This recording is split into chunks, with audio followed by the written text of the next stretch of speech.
ring, le boxeur inquiet se tient aux aguets, prend garde au crochet. Il esquive des pings, des coches, des virées. C'est une exposition itinérante qui est préexistante et qui est proposée par l'Office des anciens combattants de Bretagne. Et c'est une expo bâche qui reprend des biographies de sportifs de haut niveau ayant participé aux 2 guerres mondiales. Ce à quoi le musée de la Résistance de Limoges et ses équipes ont rajouté des objets provenant du musée des sports de Nice notamment, histoire de donner plus de matière à l'exposition pour pas que ce ne soit uniquement une exposition bâche et texte. Chantons pour le sport, d'un cœur joyeux chantons l'essor de la jeunesse, qui se moquant de la gloire vole vers la vie. Alors voici les gants et la corde à sauter de Georges Carpentier, la première superstar sportive française, on va dire, grand champion de boxe, qui a participé également comme pilote à la Première Guerre mondiale, où il a notamment été décoré, il a survolé, fait des premiers vols en basse altitude de Verdun pour faire des photographies. Pour un match international, pour la grande finale, avant le signal. Les sportifs ont toujours été mobilisés en temps de guerre, parfois ont même été mis en lumière. Ça, c'est le cas de Georges Carpentier, qui effectivement était le grand boxeur de la belle époque, qui était champion du monde et que tout le monde adorait, adulait. Et à un moment donné, il a été dans l'aviation, donc dans l'escadrille des sportifs, comme on disait.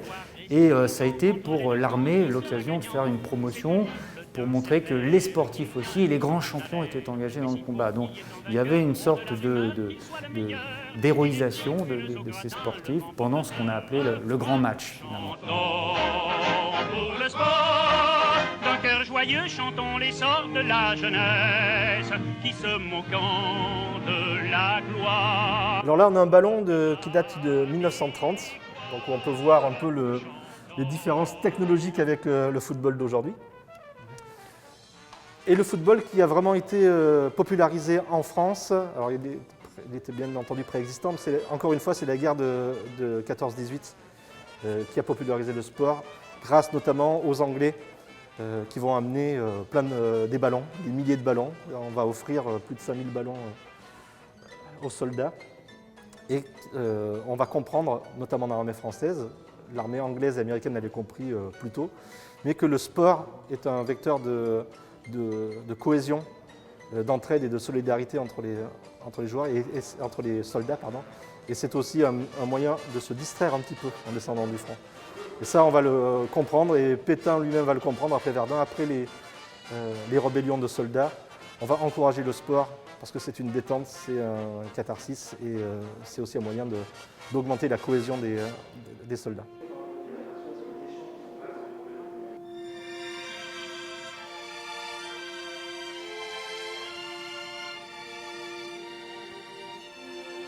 Le lien est très fort entre armée, guerre, on va dire, et sport. Les premières représentations de gymnastes qu'on connaît ont été trouvées sur des hiéroglyphes où on comprend en fait que la gymnastique est une préparation du combattant. Marathon, c'est du Xe siècle avant Jésus-Christ.